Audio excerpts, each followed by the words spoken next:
Minuto Health.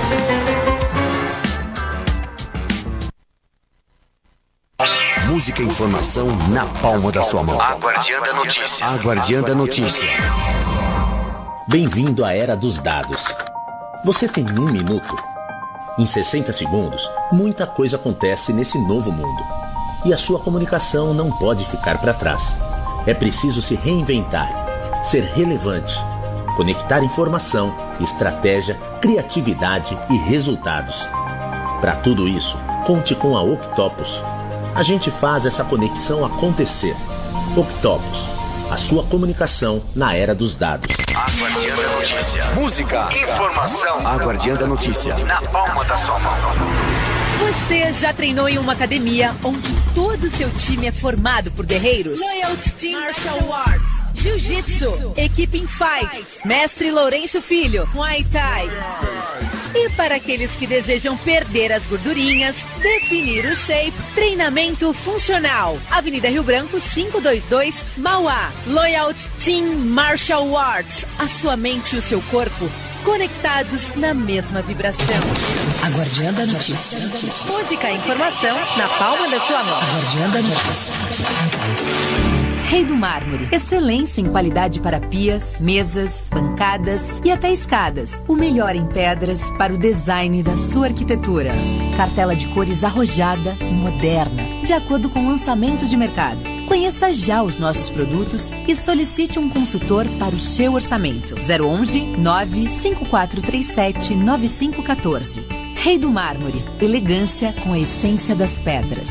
A Guardiã da Notícia. A Guardiã da Notícia. A Guardiã da Notícia.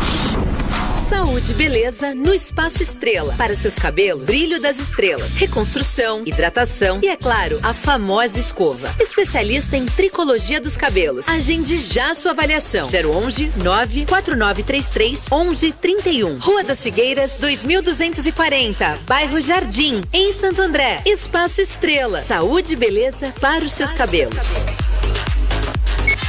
A Guardiã da Notícia. A Guardiã da Notícia. Música e informação na palma da sua mão. E-Veloz. Ultra velocidade em até 300 megas para o seu celular, tablet, diversos dispositivos. E-Veloz. Nunca foi tão fácil acessar a internet banda larga. Essa é a super velocidade fibra ótica da E-Veloz. E nossos combos possuem ainda acesso às redes sociais e ligação ilimitada. E-Veloz. Corra com a nossa velocidade e assine já. 011 4610 0000. E-Veloz. A sua conexão. A Guardiã da Notícia. Música e informação na palma da sua mão. A Guardiã da Notícia. Bem-vindo à Era dos Dados. Você tem 1 minuto? Em 60 segundos, muita coisa acontece nesse novo mundo. E a sua comunicação não pode ficar para trás. É preciso se reinventar, ser relevante, conectar informação, estratégia, criatividade e resultados. Para tudo isso, conte com a Octopus. A gente faz essa conexão acontecer. Octopus, a sua comunicação na Era dos Dados. A Guardiã da Notícia. A Guardiã da Notícia. Música e informação na palma da sua mão. A Guardiã. Música. A Guardiã. Informação. A Guardiã Da Notícia. na palma da sua mão. Agora, Minuto Health Saúde.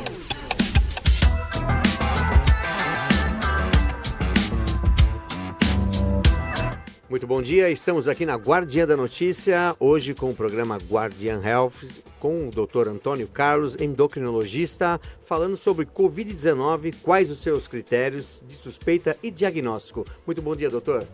Bom dia, Valentino. É um tema assim bem atual e onde, na verdade, não existe assim Existe hoje muito mais conhecimento do que nós tínhamos até novembro, não é? Quando a Wuhan foi, até aparentemente um pouco antes, mas ali em novembro começou a epidemia, a época na China, no que se chama lá, que seria como se fosse, é uma cidade, né? Mas é cheio de província, aquela coisa, então cada um se divide da maneira que acha melhor. Mas, de qualquer maneira, o que nós angariamos com relação ao conhecimento tem muito mais a ver com o universo do vírus, de que maneira que ele evolui, de que maneira que ele se expande, né? Nós sabemos como ele dentro do organismo ele se prolifera, mas lamentavelmente nós não temos de momento nada que seja efetivo no tratamento. Sabemos, temos coisas que, ou melhor, tratamentos que trazem melhora importante. Daqui a pouco nós vamos falar, inclusive, dos corticoides. Existe um consenso mundial com relação ao corticoide. É aqui do meu que está fazendo esse barulho? Não? Ah, tá. Qualquer coisa vocês me falem aqui. Mas um tratamento efetivo, um antiviral efetivo, de fato, que nós saibamos e tenhamos certeza que tenha funcionalidade, de fato, que resolva, nós não temos. E eu sempre digo, utilizo uma maneira de abordar essa virose, que ela mata realmente muito pouco. Quando você considera 100 pessoas que são infectadas, aparentemente, o índice de mortalidade, daqui a pouco eu digo a diferença entre índice de mortalidade e índice de letalidade. O índice de mortalidade é menos de 1%, aparentemente perto de 0,5% a 0,6%. Quer dizer, a cada 100 pessoas que contraem a infecção, metade, menos de uma pessoa, né, tem que ter 200 pessoas contaminadas para um morrer.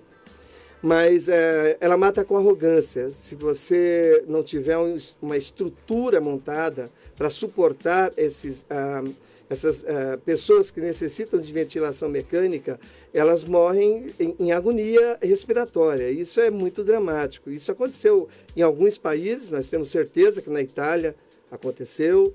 Foi o primeiro a sofrer aquele baque. Nós vimos isso, ou pelo menos soubemos disso, aqui no Equador. Foi extremamente... E mesmo no nosso país, também não vimos, né, mas nós tivemos o conhecimento que em Manaus as coisas andaram muito próximo desse desespero de não ter o que fazer com o paciente agonizando sem a assistência ventilatória. Mas o nosso país, nesse aspecto, ainda foi melhor, algumas cidades melhor ainda, vamos falar daqui a pouco. Então, nós estamos falando de uma virose que nós sabemos muito pouco. E tudo que nós sabemos é o universo do vírus, de que maneira que ele se expande, de que maneira que ele agride o nosso organismo. Realmente é uma fase muito melhor do que a que nós tínhamos em novembro, do que aquela que nós tínhamos em novembro, mas assim, nesse momento não temos a terapia efetiva. E mais do que isso, o que nós temos, assim, uma extrema expectativa é de que maneira que essa vacina vai, e eu sou muito otimista nisso, mas de que maneira que ela vai nos proteger, o quanto que ela vai nos proteger, qual que é o índice de sucesso dos projetos de vacina que tem pelo mundo. Nós vamos falar um pouquinho no final de que maneira que são feitas as vacinas e por que tem tantas frentes, né? Quem sabe elas se complementem, quem sabe... uma anule a outra, só vamos saber à medida que a coisa estiver andando. Doutor, quando a pessoa deve desconfiar que está com o Covid, o que fazer? Essa pergunta é a mais óbvia mesmo, que eu acho que todas as pessoas devem fazer, e nós fazíamos de maneira muito mais ruidosa logo no início, porque nós não tínhamos absolutamente nada, nós sabíamos que matava e qualquer um poderia ser... Tinha os vulneráveis, já sabíamos dos vulneráveis, as pessoas idosas, comprometimento imunológico importante, como ocorre no lúpus eritematoso sistêmico em atividade. Houve muita confusão se toda doença autoimune aquela pessoa que a portava ou que a porta, deveria se afastar ou não. É bom a gente falar um pouquinho disso. Diabético, todo diabético não é para trabalhar. Então, tem que ficar afastado para se proteger do Covid. E isso acabou, naquele momento ali, dividindo ideologicamente as pessoas, aqueles que estavam do lado do presidente, na posição que ele entendia como correta, que estava lá ao lado do governador. Começou a haver ali uma dicotomização que não era para ter ocorrido. Mas quando a pessoa deve fazer ou procurar o serviço, é quando ela tiver qualquer dúvida relacionada à síndrome gripal. Eu tô com a coriza, tô com dor no corpo e estive num ambiente fechado que eu não conhecia as pessoas. Ele deve ficar em stand-by e deve procurar o serviço de referência. E ainda estão montados, ainda estão a postos. Aqui em Santo André, por exemplo, está, São Bernardo está, Diadema está, Mauá está, Rio Grande da Serra, Ribeirão Pires, São Caetano. Tem o serviço direcionado para atendimento aos pacientes com Covid, conhecidamente, sabidamente com Covid, sabidamente de alta pós-segmento, o que deve se fazer também, e aqueles que têm sugere o quadro clínico dele, que ele possa estar desenvolvendo um quadro de Covid. Você me pergunta, mas tem alguma coisa muito específica? Logo no início, nós cometemos um erro. Eu não posso dizer que os meus colegas erraram, era o entendimento que nós tínhamos, que você deveria só procurar o serviço médico quando você tivesse com mais de 22 incursões respiratórias por minuto. Alguns falavam em 24. Eu vi o Davi, o grande infectologista, dizer, não, quando você tiver já com a pontinha do dedo azul... Hoje nós sabemos, aquilo era o que nós entendíamos naquele momento, de algo que nós nunca tínhamos visto.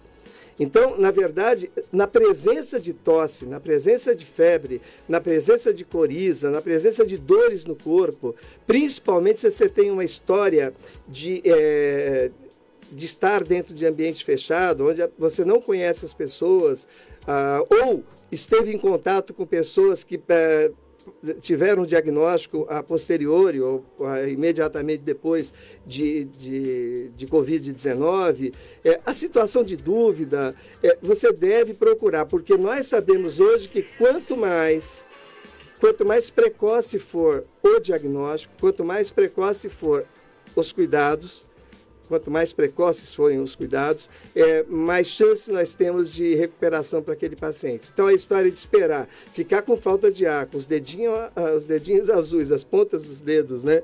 Você extremamente fatigado, hoje não faz o menor sentido. Você deve procurar imediatamente, inclusive sob a circunstância de ter passado um parente seu que você convive, que você convive naqueles dias no entorno temporal, ou pouco antes ou pouco depois de quando um determinado paciente teve diagnóstico de Covid, ele deve procurar para que ele seja também monitorado, ele deve procurar... Aí você vai falar, mas se ele não sentir nada, ele não precisa... Não, a questão é, 80% dos pacientes com Covid são assintomáticos. Então, se você teve contato com a pessoa que tem a doença diagnosticada, porque foi um quadro mais grave, e isso fez que ele procurasse um serviço de saúde, aquela pessoa teve contato com esse paciente... não importa o nível, um abraço, no mesmo ambiente, ficou bastante tempo, conversou muito perto.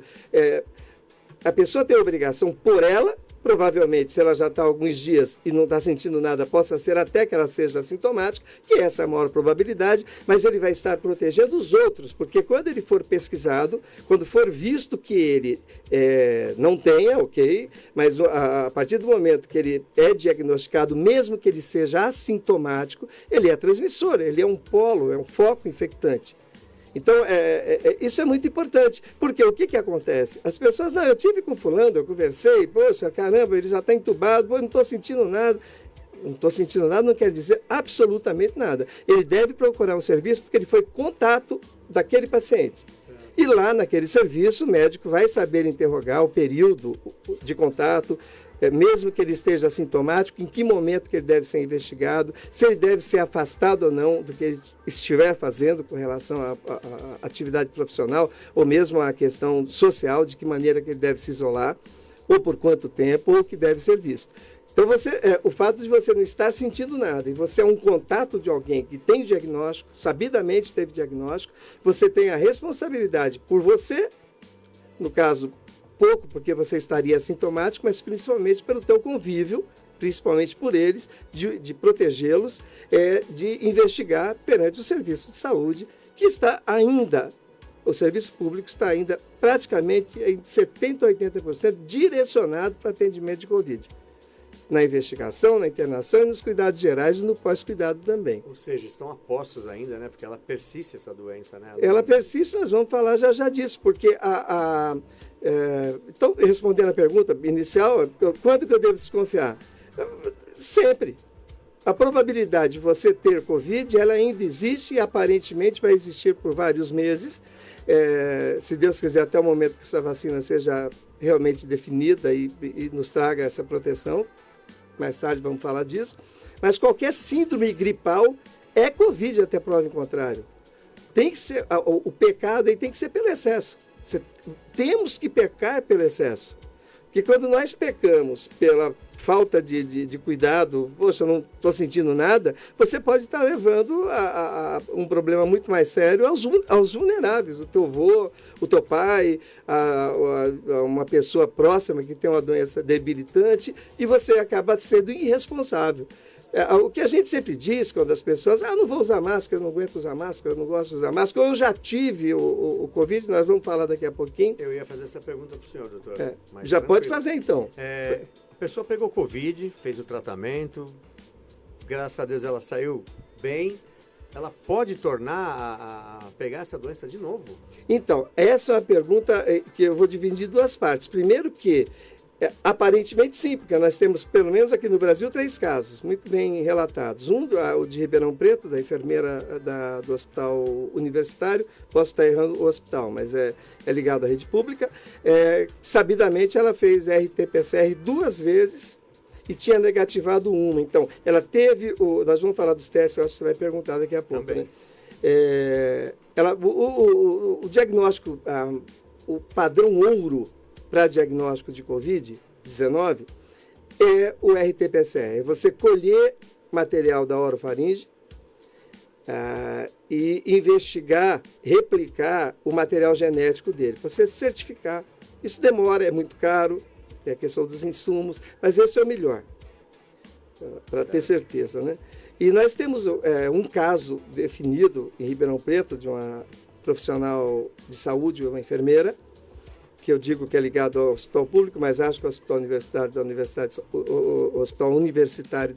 de São Paulo, e que ela teve o quadro clínico, desenvolveu um quadro que não foi muito severo, e fez o RT-PCR, negativou, de regra, no 14º dia até o 20º dia, negativa. Ela voltou a trabalhar e 2 meses depois voltou a ter um sintoma muito frustro. Aparentemente, quem tem a primeira infecção, a segunda, aparentemente, não vamos jurar por Deus, tenha uma segunda infecção menos agressiva, e ela voltou a fazer o RT-PCR positivo. O diagnóstico Gold Standard, o padrão ouro de diagnóstico da Covid-19 é esse que do SWAB, né? Sim. Você estuda o material genético do vírus. A replicação desse material genético, para certificar que seja de fato vírus. Ela fez esse quadro, melhorou, negativou e voltou a fazer um novo quadro. Isso foi descrito pelos profissionais. Então ela teve os sintomas. A segunda vez também teve. Quais seriam esses sintomas que a pessoa vem a sentir? Numa reinfecção? Uma reinfecção. Ela teve sintomas mais leves, teve dor no corpo, teve discreta, falta de ar, tosse, mas claro, ela estava lidando com aquilo o tempo inteiro, ela procurou, poxa, será que eu estou de novo, né?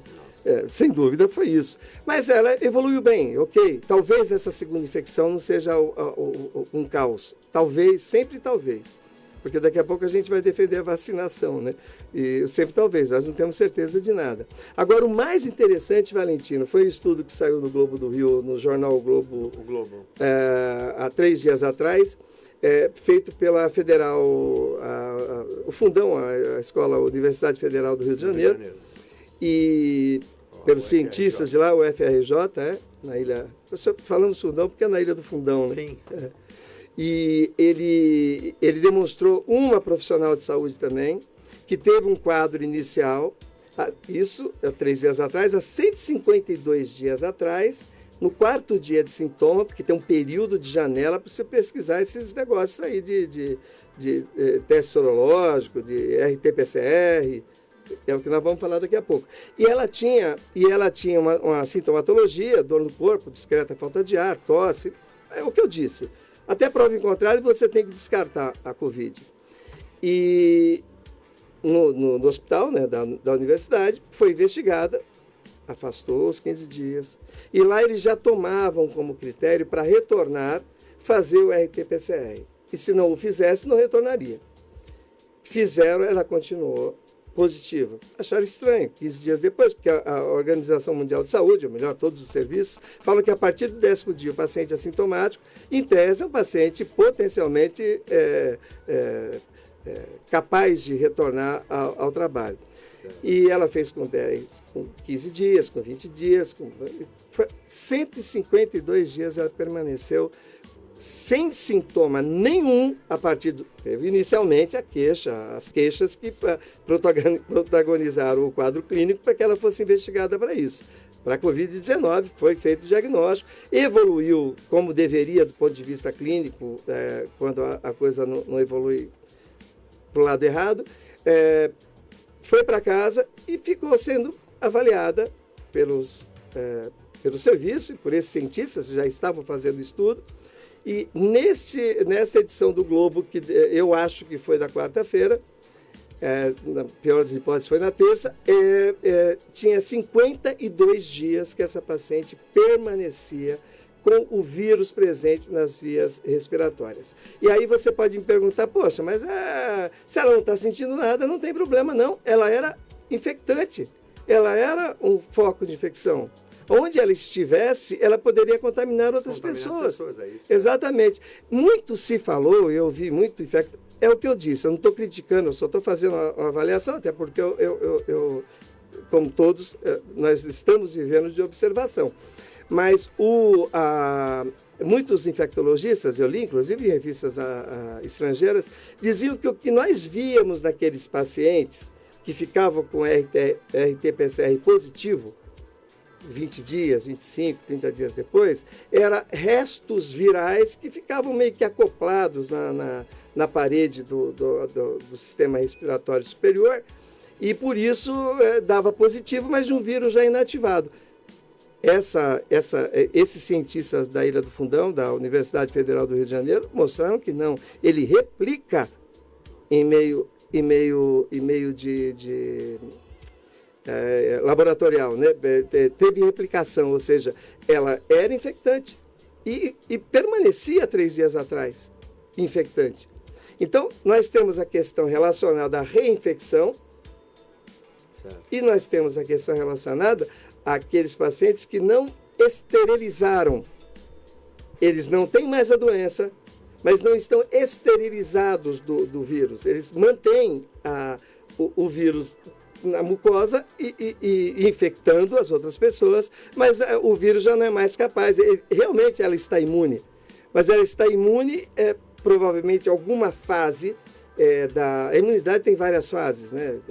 Não é tudo igual, não é tudo igual. Provavelmente alguns pacientes são capazes de ficar com aquilo colonizando, né? Sem causar nenhuma infecção. Então nós vivemos 2 dramas. 3, porque tem o assintomático que nem pensou que pudesse ter. E aí, talvez aí onde nós erramos, qualquer um erraria, dá até música isso, né? Aqui onde errei, qualquer um errava, porque nós ficamos muito tempo sem insumos. Eu vejo uma crítica, eu já fui crítico também, apesar de não ter nenhuma pretensão de ter dimensão extraterrestre no que eu fale, até porque viramos... Ô, Valentino, você sabe que... Até vou fazer a brincadeira agora, porque alguém falou, tomara que volte logo o futebol, que eu prefiro 220 milhões de técnicos do que 220 milhões de médicos, né? Todo mundo sabia um pouco de Covid-19, igual todo brasileiro sabe de futebol. Mas, naquele momento, quem dava aula, e até hoje quem dá aula, se você pegar quem dá aula para bloqueio, para contingenciamento dessa maldita virose, a Alemanha. A Alemanha explicou para o mundo. Se nós formos pegar, nós podemos pegar a Coreia do Norte também, que andou muito bem, poderíamos falar da Nova Zelândia, mas vamos falar de onde a coisa, como se diz, de onde existiu o manejo a partir dos quadros clínicos, né? A partir da doença estabelecida dentro do país. Pode perguntar. Alguns países não apresentaram esse vírus assim, alastrante? Tipo a Rússia, não ouvi dizer nada. Não, a Rússia vive um drama, sem dúvida. Também Primeiro, com todo respeito, Putin que não fique chateado comigo, né? Porque essas coisas, eu não gosto de enlace político, ideologia, envolvendo discussão. Mas você falou da Nova Zelândia, que foi bem... A Nova Zelândia, no primeiro caso, eu acho que lá não é presidencialismo. A primeira-ministra, ela simplesmente fechou o país. Primeira papo, acabou. Não entra, ninguém sai. E quem vai entrar aqui vai ficar em quarentena, nós vamos observar. Então, a Nova Zelândia, ela ilhou, ela se isolou. Mas assim, quando se falou que poderia aparecer alguma coisa, ela já estava fechando, e quando apareceu o primeiro caso, pronto, isolou todo mundo. Então lá, na verdade, o vírus não chegou. Se você me perguntar, Antônio, isso não é perigoso? É. Mas ela está aguardando, e eu entendo isso, a questão da vacina. Vacina. Então, aí eu não vou ser agora o Meirelles, né? Nem tampouco o Guedes. Vou falar um pouquinho de economia. A economia deles não teve balanço por causa da questão global, mas eles estão lá. O número de casos é nada. Agora, nós vamos falar, eu estou falando da Alemanha, porque a Alemanha está é Europa, quer dizer, está separada da Itália por detalhes. Então, e é um país que deu muito certo. Por que deu certo? Porque eles, primeiro que eles têm dinheiro. Segundo que eles não estavam preocupados com a questão da quantidade de pessoas que porventura viesse a ter a insuficiência respiratória. Que a insuficiência respiratória, você me falou agora há pouco de um amigo seu que está com insuficiência renal. Está. De fato, está internado, mas o pulmão, ele juntamente, ou melhor, da mesma forma que o coração, ele é um órgão de choque. Daqui a pouquinho eu falo um pouco disso. E o grande drama que nós tínhamos aqui no Brasil nós temos 16 mil respiradores e nós vamos ter quantos milhões de insuficiência respiratória para esses 16 mil... máquina que você entuba e você... ajudar na respiração. Isso, para a pessoa que não está conseguindo respirar, passar a respirar de maneira assistida, não é? Então, nós tínhamos poucos respiradores pela quantidade. O que nós tínhamos que fazer? O que nós fizemos. A proposta do que era para ser feito foi feita. Não deu para fazer igual a Alemanha. É isso que eu quero explicar agora. Certo. Até porque eu já fui muito crítico. A Alemanha é um país bem...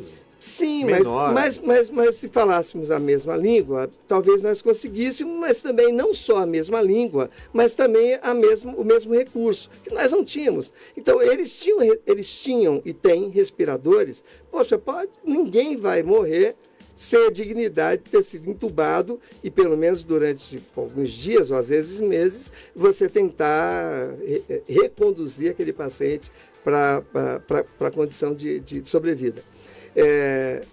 Eles não tinham essa preocupação, então nós tínhamos. Nós, além de tudo, quando veio aquela história eu lembro que nós ficávamos, eu escrevi isso, nós ficávamos assim, 4 horas da tarde, o Mandetta ia falar, era quase um culto, era um silêncio geral, aquele era o assunto do dia, não é? E com razão, nós não sabíamos nada, mas...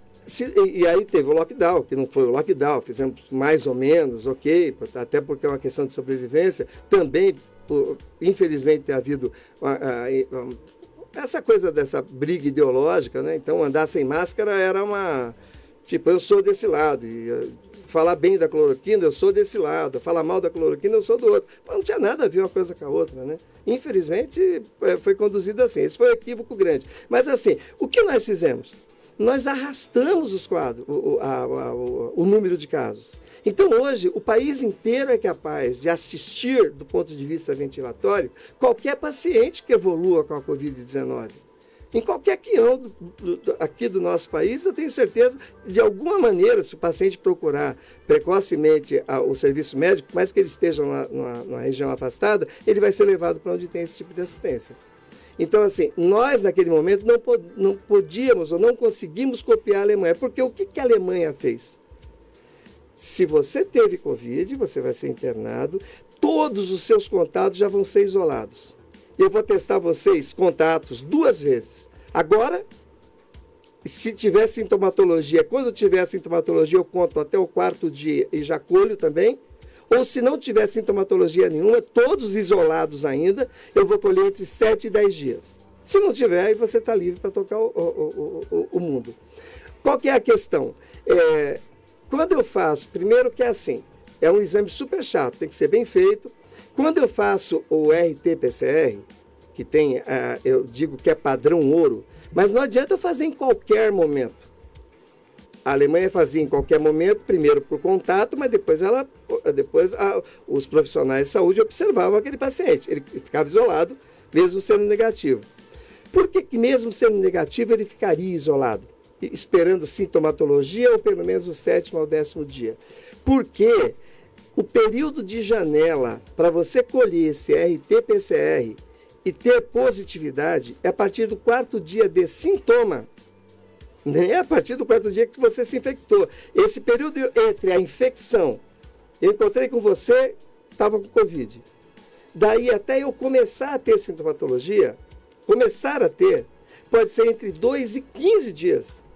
Tem estudos que falam que alguns, 15 dias depois, o vírus fica brigando, eu acho que alguma coisa assim, para depois ele desenvolver. Mas uma vez que você tenha principiado a sintomatologia, seja coriza, tosse, dor no corpo, cefaleia, febre, uma vez que você tenha principiado, começou o quadro clínico, não adianta colher o PCR agora. Tem que ser a partir do 4º dia até o 7º. Até o 7º. Depois pode dar? Depois pode dar. Antes pode dar? Antes pode dar. Mas o período de janela ótimo para maior carga viral é entre o 4º e o 7º dia. Isso é o RT-PCR. Você colhe material da oronasofaringe e coloca no laboratório para replicar sobre os quesitos genéticos. Você vai ter certeza. Ainda assim, existe 20% de falso negativo. Ou seja, de cada 100, 20 deles, você fez o RT-PCR no momento que era para ser feito e deu negativo. E a pessoa tinha, e nós chamamos isso de 20% de falso negativo. Ele tinha, mas deu falso negativo. E aí vem aquela coisa, poxa, mas o lugar que eu fui é ruim, porque eu fiz o exame e deu negativo, olha eu aí, fiquei 15 dias internado depois. Não é porque existe, lamentavelmente, nós temos, né? Mesmo fazendo o período de janela direitinho, colhendo direitinho, se não colher aí o falso negativo é muito maior, não é exame simples de colher com aquele cotonete. Mesmo naquele período, entre o 4º e o 7º dia, nós temos 20%, nos melhores serviços do planeta, nós temos 20% de falso negativo. Então, para o público que estiver nos ouvindo agora e tiver, poxa, eu tive uma pessoa na família que fez o exame, ficou internado e fez o exame e deu negativo e depois deu positivo, foi para outro hospital e no outro hospital é melhor porque deu positivo. Não, depende do período de janela. Tem uma janela imunológica, tem uma janela clínica para você fazer, imunológica para falar do teste sorológico. A janela clínica, que é entre o 4º e o 7º dia. Então, o RT-PCR é o principal exame, é o que nós chamamos de gold standard, padrão ouro, para nós darmos diagnóstico. Já estou entrando na tua pergunta dos testes sorológicos dos testes para a Covid. O RT-PCR, que é esse que nós colocamos o swab, né, que vai lá, tem que ser bem reto, vai lá na oronasofaringe para colher material, para ser no laboratório, replicar material genético. Esse é o padrão ouro no mundo inteiro. Qual foi o problema? Por que nós não fizemos? É caro, mas por que nós não fizemos? É o equivalente hoje a uns R$300 ainda, cada exame.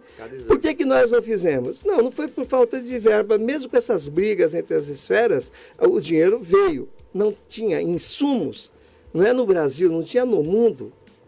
Então, ninguém esperava uma demanda de 7 bilhões, né? Não são 7 bilhões, alguns países não tiveram.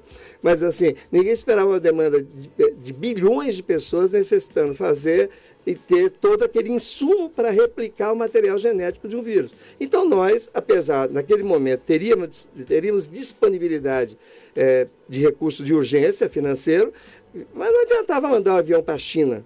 Nós fizemos uma globalização, mas a globalização depende toda da China, né? É uma globalização bem mais ou menos. E o material nós não tínhamos. Não tinha para nós e não tinha para muito país, tinha dinheiro também. E quando os Estados Unidos entrou no jogo, eles compraram o que tinha. Então, quem tinha máscara, se tivesse 10 máscaras, não ia uma... Não, as 10 vão para os Estados Unidos. Todo o equívoco também do Trump, que chegou bem atrasado no jogo. Então, o RT-PCR é o exame... Gente, eu sei que tem muitas pessoas que têm esse tipo de dúvida. Quando que eu colho o RT-PCR? Adianta eu colher porque eu estou com dúvida? Não. Não adianta. Eu não tenho que estar com dúvida. Porque eu conheci, vi uma pessoa... Isso aí o serviço de saúde vai determinar. Se você teve proximidade suficiente, ele vai observar você. Se ele tiver recurso, insumo, ele vai fazer e vai perguntar que dia que você teve o contato com aquela pessoa. E se você não tiver sintomatologia nenhuma, vai ficar sob observação. O correto é fazer o RT-PCR no primeiro e depois no 10º ou 15º dia, mas o custo disso inviabiliza e nós temos outros cenários para observar e podemos fazer, como se diz, outras observações quando nós não temos o RT-PCR. E nós temos hoje um outro que mimetiza, é um exame que também tem essa janela entre o 4º e o 7º dia, porque ele utiliza antígenos virais. Mas o RT-PCR, o do cotonete, o RT-PCR, entre o 4º e o 7º dia, porque é a carga viral maior. 4º ao 7º dia de sintomatologia. Eu estou com dor de cabeça, ok, já estou no 4º dia de sintoma. É aí que eu tenho, a partir daí que o doutor vai pedir. Ele vai pedir o RT-PCR. Com você internado ou não, ele vai querer saber o diagnóstico. Você já vai estar isolado se o doutor entender que tem um score para você balizar isso. Existem umas tabelas de sintomatologia. Não vamos entrar nesse mérito aqui, que todo serviço de saúde, inclusive de Santo André, tem canais para você se identificar e principalmente o serviço de saúde para você tirar suas dúvidas. Então, entre o 4º e o 7º dia, você vai colher esse exame de antígeno a partir desse mesmo material, que pode ser colhido com cotonete, com espátula, porque você está procurando, de preferência, o cotonete igual, a mesma coisa, que vai dar maior sensibilidade.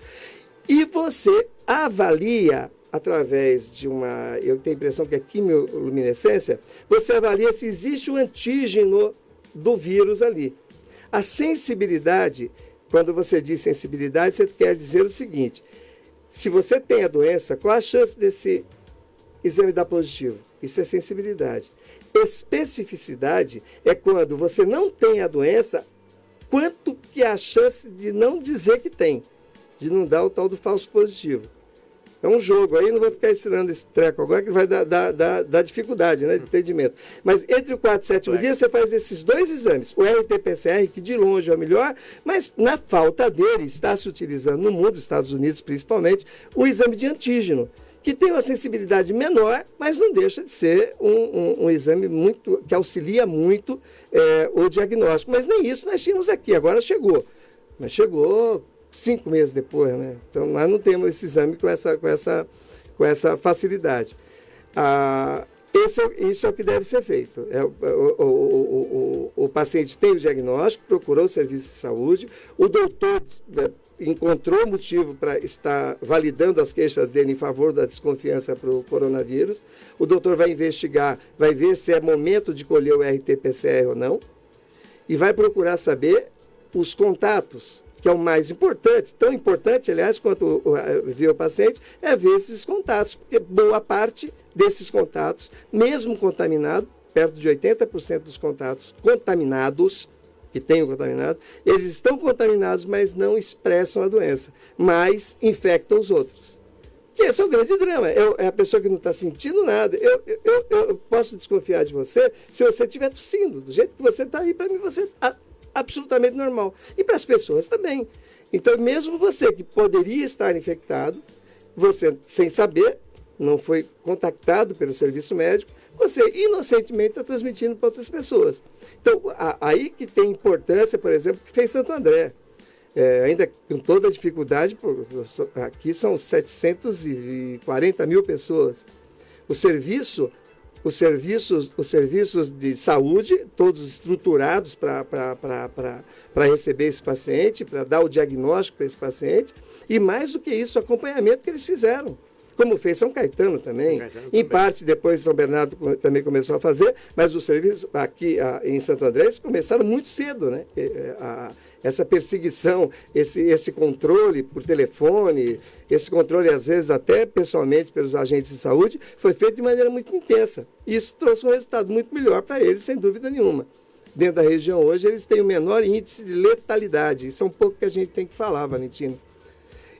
Aí as pessoas, naquele momento, eu fiz 9 testes sorológicos. 9. Não, é mentira. Eu fiz 7 e fiz 2. Eu fiz 2. Mas as 2 vezes que eu fiz o RT-PCR, existia uma dúvida, assim, meio no ar, né? E o desespero para todo mundo era fazer um teste. Por quê? A ideia é que se eu tivesse tido assintomáticos, já que 80% são assintomáticos, eu tive a doença, agora eu vou ficar tranquilo, né? Eu já tive. Então, todas as vezes que eu fazia e que todos fazem até hoje, tem a expectativa que tenha tido sem sentir nada, não é? Nós temos até dúvida, olha só a coisa como é triste. Nós temos dúvidas se os assintomáticos desenvolvem uma imunidade duradoura. Ainda tem isso. Tem que sofrer, aparentemente, mas nós não temos certeza disso. Então, era um desespero. Então, logo que saiu, eu lembro que era desespero. As pessoas ligavam para a Secretaria de Saúde, não era para saber onde estava o serviço de saúde, para ele procurar, porque ele estava com dúvida da síndrome que ele estava sentindo, pudesse ser ou não a Covid-19. Ele queria saber se já tinha tido. Ele queria saber se ele estava no time dos protegidos já. E foi um verdadeiro desespero. Aqui em Santo André deve ter feito perto de 10% de teste da população, assim, naquele momento, né? E você vai falar, pô, mas qual a validade do teste? Por que ele não é tão bom quanto o RT-PCR? Essa é uma pergunta que todo mundo faz. Puxa vida, por que ele não serve para... não é tão bom? Por que esse RT-PCR, ou mesmo esse de antígeno, que está entre o 4º e o 7º dia de sintomatologia, por que ele é tão melhor? Primeiro que eu pego numa fase que eu vou poder intervir clinicamente, poder intervir no suporte para esse paciente, diferente se eu deixá-lo à deriva e ele evoluir para um quadro de insuficiência respiratória. Nesse estágio, eu não tenho, o que eu vou ter para fazer para ele é cuidar da insuficiência respiratória dele, mas as situações que levariam a essa insuficiência respiratória eu não tive oportunidade. Então, essa janela entre o 4º e 7º dia tem importância diagnóstica e esse RT-PCR, eventualmente um antígeno que você pode usar, chegou agora, mas o RT-PCR é o melhor porque ele me dá certeza do que eu estou usando, do que eu estou tratando. Mas lembrando sempre que mesmo negativo, o médico não abandona esse paciente. Ele não abandona por quê? Porque existe a probabilidade dele estar dentro dos falsos negativos. Ele tem a doença e não apresentou. Então, é todo um modelo de segmento muito bem instituído, principalmente aqui em Santo André, São Caetano e Santo André muito mais. São Caetano também veio bem, a população menor, dá para administrar também melhor. E São Bernardo já conduziu um pouco depois, conduziu também muito bem. São Paulo, pela dimensão, teve uma estrutura de retaguarda muito boa, mas a estrutura de controle epidemiológico muito mais complexa numa cidade de 15 para 16 milhões de habitantes. Muita gente, né? Aí o teste sorológico, as pessoas que como eu, desesperadamente queriam fazer, têm defeitos. Por quê? Porque a janela que ele começa a positivar é a partir do 7º dia para as IgMs. A IgA, às vezes, um pouco antes, 5º, 6º, mas o 7º dia é o padrão ouro, tanto para a IgM e a IgA, que são as imunoglobulinas, os anticorpos da fase aguda. Eu não desenvolvi ainda a imunidade. Eu não tenho ainda a minha memória imunológica. Eu desenvolvi a Covid, sintomática ou não. Neste caso, se você foi fazer o teste, você provavelmente não estava sentindo nada. Se deu positivo IgM, você está provavelmente entre o 7º e o 10º dia. Se deu positivo a IgM e a IgG, você está provavelmente entre o 9º e o 11º dia. Mas não tem importância? Tem importância de controle epidemiológico. Porque você perdeu já, pelo menos ali, 7 a 8 dias de evolução clínica. Provavelmente aquele paciente está assintomático. Não é que não vai ter valor diagnóstico. Ele tem um valor que eu já vou explicar agora, que é o valor epidemiológico. Mas para o paciente, se ele estivesse doente de fato, a evolução clínica que me permite que eu ajude esse paciente a protegê-lo da evolução errática, eu perdi 7 para 8 dias. Ele está assintomático. Provavelmente esse paciente, quando ele tem esse IgM, que é o IgM é da fase aguda, então eu já tenho certeza que ele já está para mais do 7º dia, ele provavelmente não vai evoluir para um quadro... Ele já ficou aqueles 7 dias muito leve ou assintomático. Então, ele não é um paciente que provavelmente não vai precisar de internação. Você fala, então não serve para nada? Serve. Por quê? Porque agora, esse paciente que deu IgM, que não é a maioria ou dá negativo, ou quando dá, diz que tem anticorpos, e na maioria das vezes é o IgG, que é o de proteção já. Nós temos dúvida se ele protege, aquilo que nós falamos. Ou quanto ele protege, ou o que faz proteger um e não proteger outro. Mas uma vez que eu sei que aquele paciente é sorologicamente positivo para os anticorpos contra a Covid-19, uma vez que eu tenho esse conhecimento, eu vou procurar os contatos dele. Epidemiologicamente tem um valor muito grande. Eu não tive o RT-PCR, ok, eu não tive, mas eu tive esse teste sorológico. Então aqui em Santo André, por exemplo, foi feito isso. Ele era diagnosticado, primeiro que ele era afastado do serviço, sabia muito pouco, né? Então ele era afastado com IgG positivo, com IgM positivo. Alguns testes sorológicos não nos davam se ele dava que tinha anticorpo contra a Covid-19, mas não dizia qual deles, se era IgM ou IgG. Alguns testes logo, os primeiros que o governo federal mandou, porque um era mais caro que o outro, né?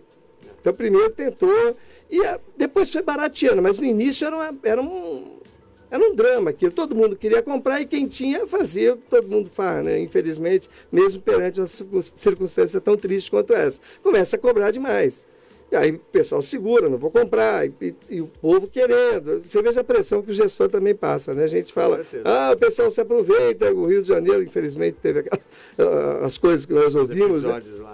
Mas assim, mas o gestor, de maneira geral, ele é muito cobrado, porque todo mundo faz, o mundo inteiro faz, e nós aqui não fazemos. Mas o teste, que é ponta de dedo ou sorológico, ele tem um valor epidemiológico. Então, o quanto de população que já foi afetada e, principalmente, uma vez que eu saiba que aquele anticorpo é recente, ou seja, a doença não era doença, porque a pessoa não estava sentindo nada, mas que ele se infectou a um período curto, quem ele pode ter infectado? Então, esse cerco que foi feito pelos profissionais médicos e correlacionados aqui em Santo André é muito importante, porque eu sei que você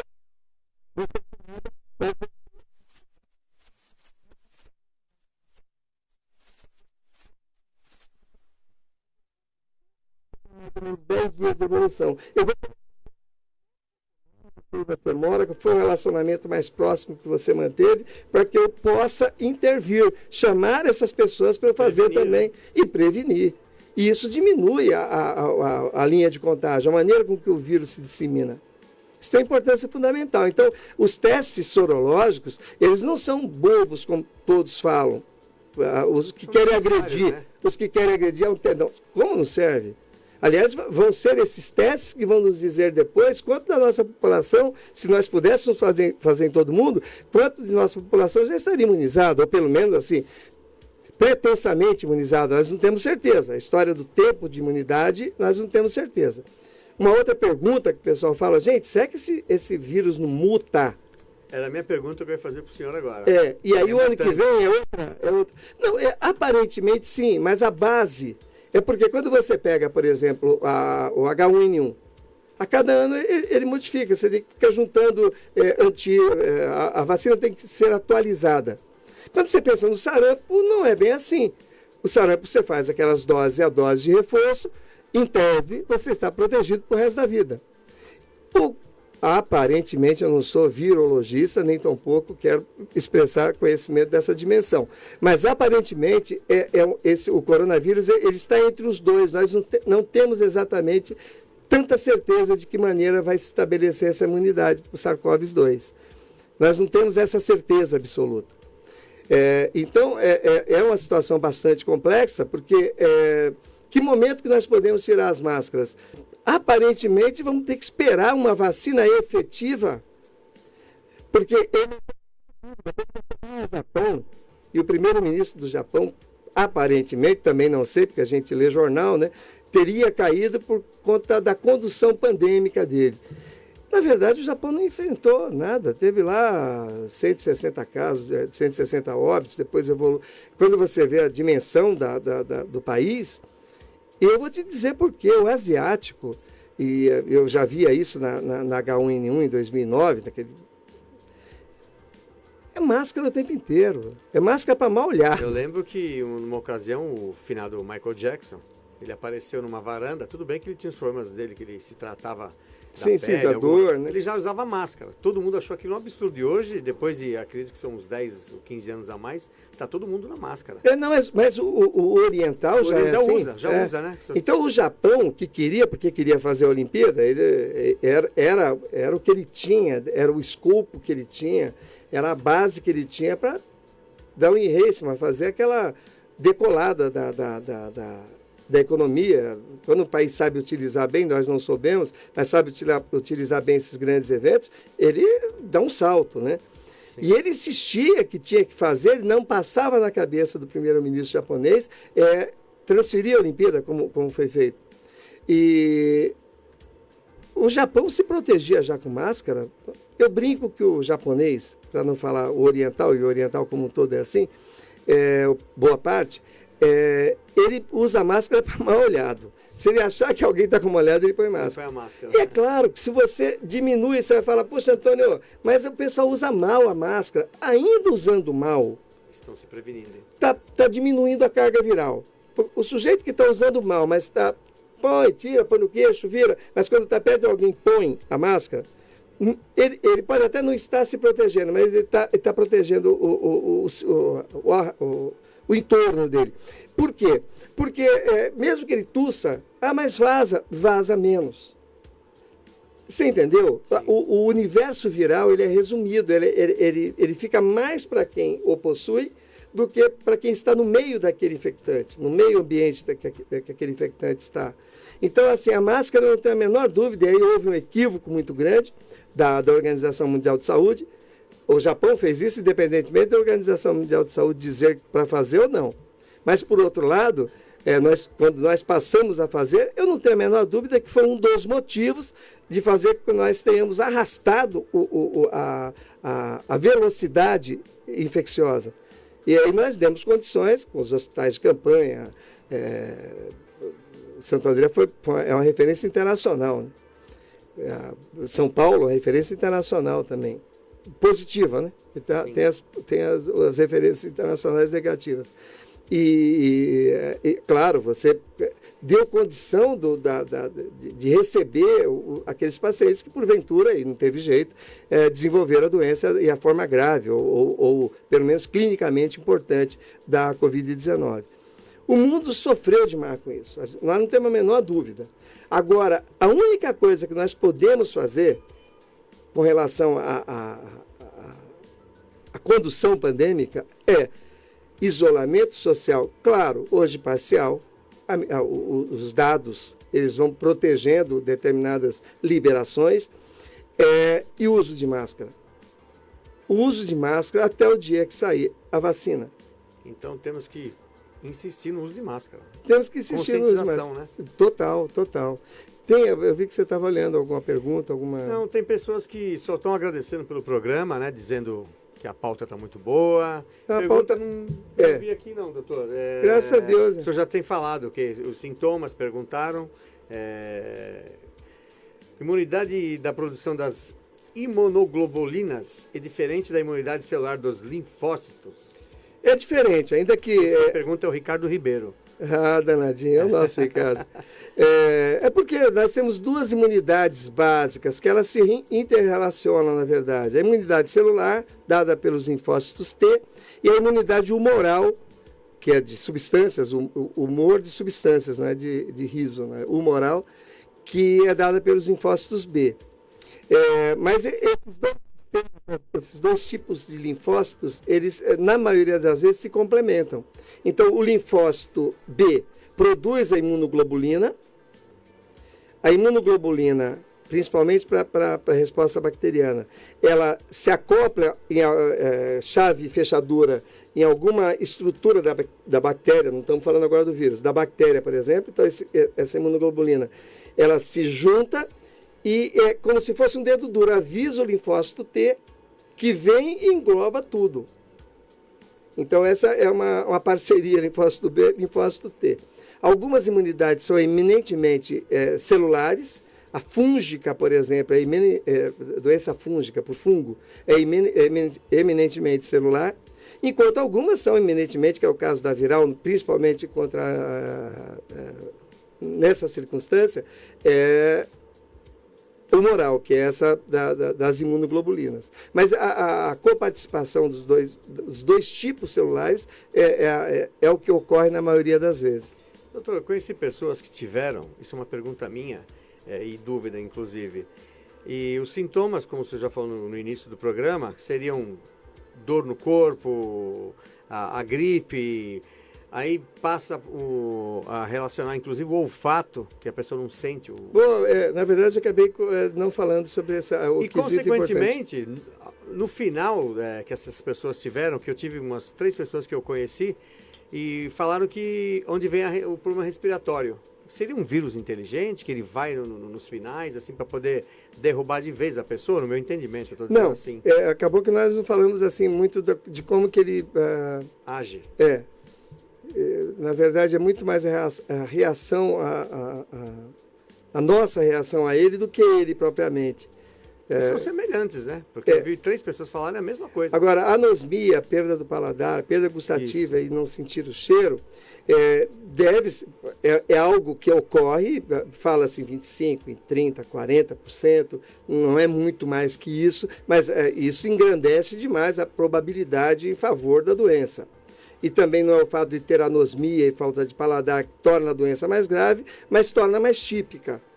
E seria uma falha não ter falado disso aqui, do ponto de vista sintomatológico. Mas o fato de você não ter, eu acho que até ficou melhor, porque nós reforçamos que síndrome gripal, hoje, até prova em contrário, é Covid. Você está defendendo a tua vida e defendendo a dos teus próximos. Então, você deve procurar quem vai dizer para você se tem ou não, é o serviço médico, o serviço de assistência médica, não necessariamente o médico, depende do recurso que aquele posto, aquele bairro, como está sendo assistido. Estou falando agora no país, não estou falando exatamente daqui. E os danos, na verdade, porque o que o vírus faz? O vírus não é capaz de nada, eu não gosto de usar o termo, mas ele é um parasita, porque o parasita ele não é porque ele não fica. Mas ele utiliza a tua célula para replicar, para que aí ele ganhe a proporção, um número viral para ficar no meio ambiente, para infectar outros, para ele continuar girando o ciclo dele. Mas ele utiliza a célula, ele é recebido pela célula, ele se acopla na célula, inclusive o uso de alguns antihipertensivos parecem, não, com certeza aumentam o número de receptores para esses vírus. Ele adentra a célula e dentro da célula ele utiliza o material de replicação genético para fazer a autorreplicação dele. Aí depois ele sai da célula, mas isso gera um processo, eu sempre digo, é uma máxima, não é dogma, não, é quase um jargão. Toda agressão orgânica toda agressão orgânica, física, química ou térmica, ou infecciosa, gera uma resposta inflamatória. E essa resposta inflamatória, dependendo da dimensão que ela alcance, ela causa danos. A resposta inflamatória é uma resposta de defesa. Mas quando ela ultrapassa determinados níveis, que ela reverbera a partir de determinados níveis, ela causa danos ao organismo. Então, inclusive houve essa confirmação, teve um primeiro estudo de Oxford, que nos mostrou que a dexametasona, em estudos duplos cegos, diminuíram a mortalidade em pacientes graves em 1/3. Ótimo, porque nós não sabíamos de nada. Então, tínhamos pelo menos um medicamento.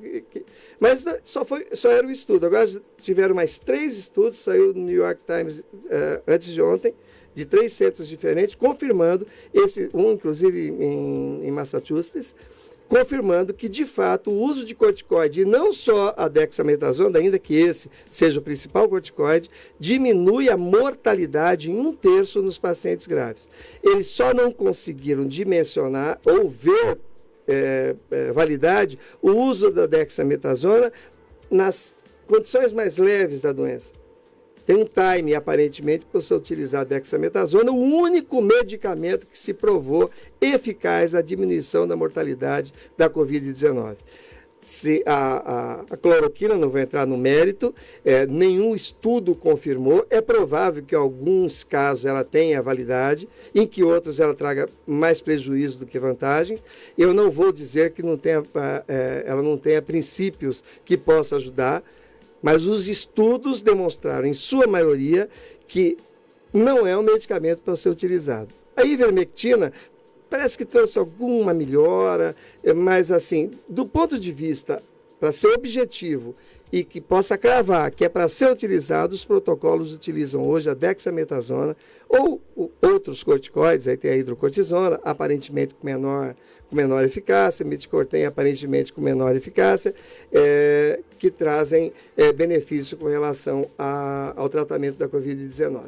Mas, e todo aparato, você vai usar oxigênio, você vai utilizar os medicamentos que têm importância para o paciente. Para fechar só, falar da vacina como considerações finais, que eu vi que o nosso tempo estourou. Nosso tempo as vacinas você pode ser a partir do RNA, esse vírus é um RNA, tem vários, tem os que usam transcriptase, que é o caso reversa, que é o HIV. Você pode usar contra... O vírus é um novelo de RNA, no sentido horário, eu tenho a impressão, li há algum tempo isso, e ele tem uma cápsula, que ele mesmo faz para ele. E tem capacidade antigênica. Você pode atenuar esse vírus, tem várias metodologias, então tem vacina sendo desenvolvida para isso. Tem vacina sendo desenvolvida contra o segmento de RNA, aí o anticorpo lê e vai contra aquele, ou contra estruturas do capsídeo. Então, são vários modelos de vacina. Nós não sabemos qual que vai gerar a maior resposta ou melhor resposta imunológica. Nós vamos ter que esperar. E, na verdade, estamos que só faz isso. Aparentemente, estamos apertando o passo da maneira que não era para ser, mas, como diria, é o que tem para hoje. Vamos tentar ver o que consegue com isso. Logo mais a vacina vai acabar com esse drama, né, doutor? Então, é o que eu digo, nós não sabemos qual delas, né? E se alguma delas, ou se todas, Deus queira que todas. Muito bem, então aí tivemos aí a pauta hoje do Covid, que se a gente for falar, vai longe, né, doutor? Passa o dia falando. Passa o dia. Mas foi legal falar os testes, acho que é bem importante, e que toda síndrome gripal deve ser descartada a possibilidade da doença, por você e pelos teus próximos, né? Ok, muito obrigado aos ouvintes aí que estiveram acompanhando aí a Guardian Health aqui, com o Dr. Antônio Carlos, e até a próxima semana.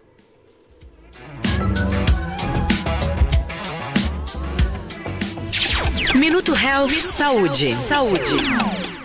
A Guardiã da Notícia. Música, informação. A Guardiã da Notícia. Na palma da sua mão. Rei do Mar.